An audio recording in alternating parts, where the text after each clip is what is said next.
यह वीडियो आप सभी के लिए बहुत ही महत्वपूर्ण होने वाली है, क्योंकि इस वीडियो में हम लोग जानने वाले हैं कि भाषा किसे कहते हैं, भाषा कितने प्रकार के होता है, भाषा के प्रकार का परिभाषा क्या है, लिपि किसे कहते हैं, लिपि कितने प्रकार का होता है।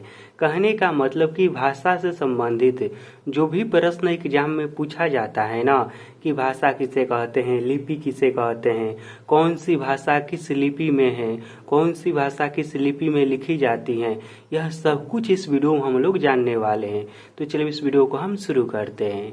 तो देखिए, वीडियो को शुरू करने से पहले और एक बात मैं आप लोगों को बता दूं कि मेरे हैंड राइटिंग पर मत जाइएगा। भले ही मेरा अक्षर खराब है, लेकिन मैं आप लोगों को इतना अच्छा से समझाऊंगा और सिखाऊंगा कि आप लोग भाषा के बारे में बहुत ही आसानी से समझ जाएंगे। तो देखिए, सबसे पहले हम यह समझ लेते हैं कि भाषा है क्या। यदि आपसे बोला जाए कि भाषा का सबसे आसान परिभाषा बताइए, तो आप क्या बताएंगे? तो देखिए, भाषा वह माध्यम है।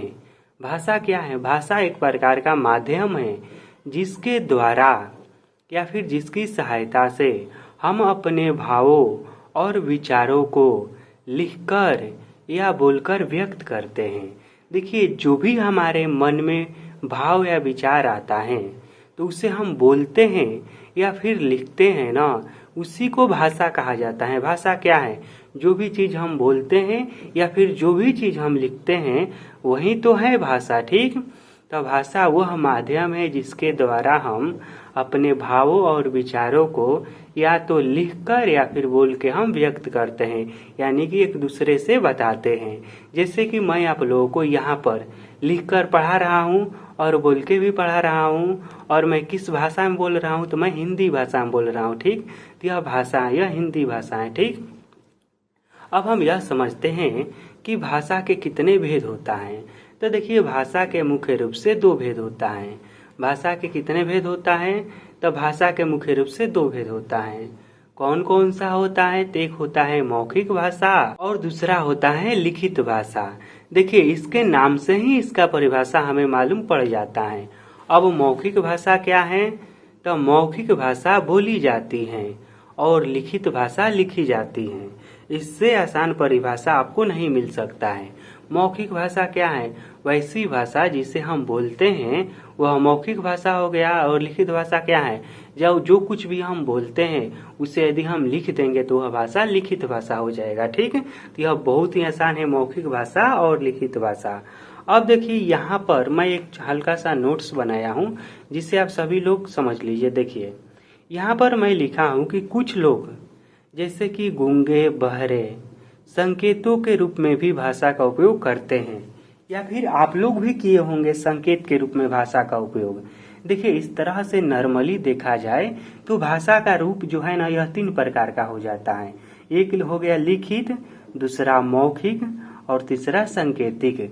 क्योंकि हम संकेत के द्वारा भी तो हम अपनी विचारों को या फिर भाव को किसी से बताते हैं। जैसे कि किसी से ना कहना है तो हम अपनी मुंडी को हिला देते हैं ना की तरफ, किसी को हाँ कहना है तो हाँ की तरफ हम हिला देते हैं, किसी को पास बुलाना है तो इस तरह से हम इशारा कर देते हैं। ठीक, तो यह सांकेतिक भाषा भी तो हो गया ना। लेकिन देखिए, यहाँ पर एक बात आप लोग अच्छे से समझिए। देखिए, भले ही सांकेतिक भाषा का उपयोग गूंगे बहरे या फिर अंधे लोग करते हैं, लेकिन सांकेतिक भाषा को हिंदी व्याकरण में भाषा के भाग के रूप में मान्यता नहीं मिला है। क्यों नहीं मिला है? तो देखिए, इसे भी मैं आप लोगों को बता देता हूँ। इसलिए नहीं मिला है कि किसी भी संकेत का इस तरह से जो भी हम इशारा करते हैं उसका हमेशा कोई खास मतलब नहीं होता है। इसीलिए सांकेतिक भाषा को हिंदी व्याकरण में भाषा के भाग के रूप में मान्यता नहीं मिला है। यदि आपसे कोई पूछे कि भाषा के कितने भेद या फिर प्रकार होता है तो आप लोग कितने बताइएगा? दो बताइएगा। पहला लिखित भाषा, दूसरा मौखिक भाषा। ठीक, अब हम देखिए, हम लोग अधिकांश लोग हिंदी बोलते हैं तो हिंदी भाषा के बारे में कुछ जान लेते हैं। तो देखिए, हम लोग जो हिंदी बोलते हैं ना, हिंदी भाषा विश्व की चौथी सबसे अधिक बोली जाने वाली भाषा है। यदि आपसे कोई पूछेगा कि विश्व में सबसे अधिक बोले जाने वाली भाषा के अनुसार हिंदी का कौन सा स्थान है या फिर कौन सा नंबर है, तो हिंदी चौथा नंबर पर है।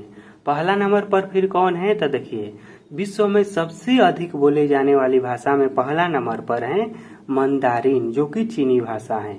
उसके बाद दूसरा नंबर पर है स्पेनिश और तीसरा नंबर पर है इंग्लिश जो कि अधिकांश लोग बोलना पसंद करते हैं।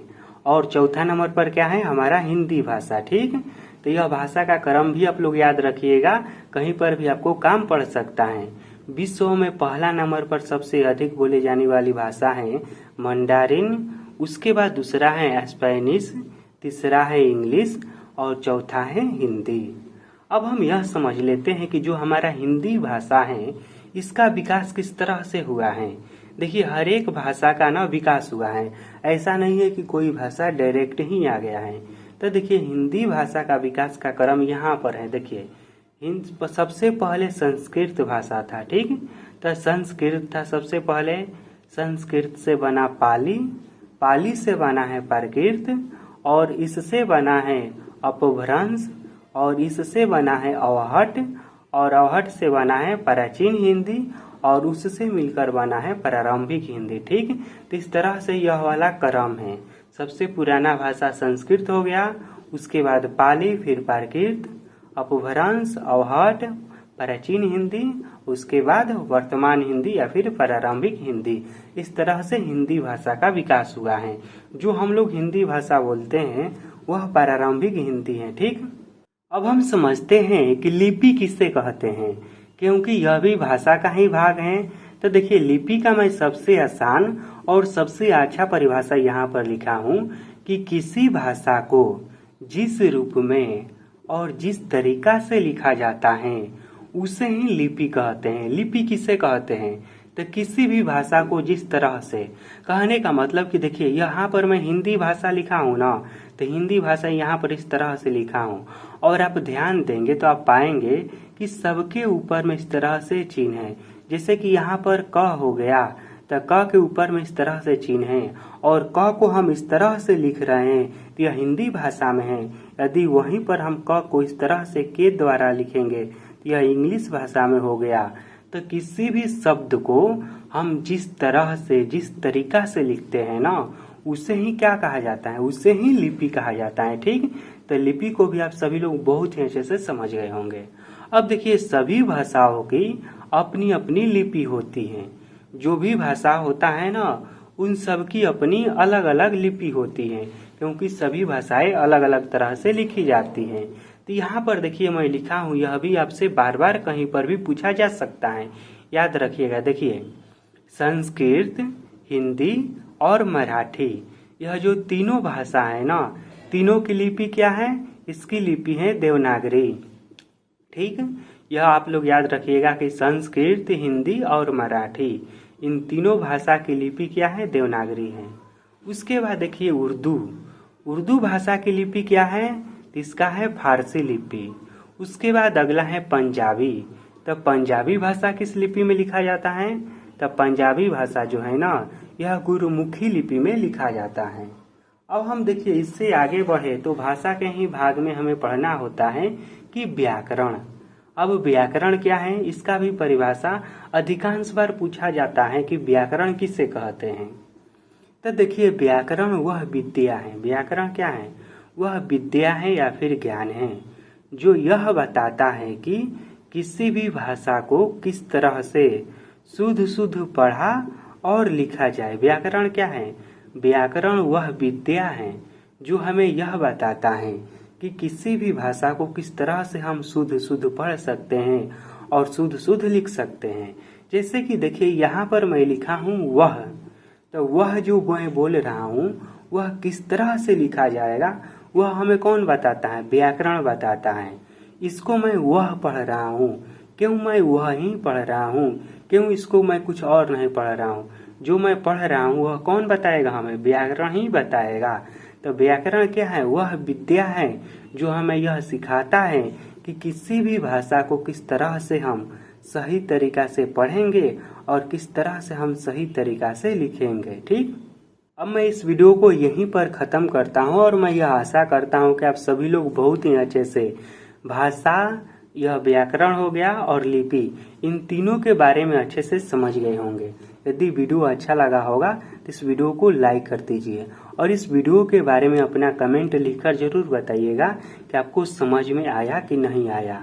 और एक बार फिर से मैं आपको बता देता हूँ, भले ही मेरा हैंड राइटिंग उतना अच्छा नहीं है या फिर मान लीजिए यहाँ पर क्वालिटी अच्छा नहीं है, लेकिन मैं जो भी आप लोगों को बताया हूँ बहुत ही अच्छे से बताया हूँ। यदि आप लोग इस वीडियो को ध्यान से देखे होंगे तो आप लोगों को एक ही बार में याद भी हो गया होगा।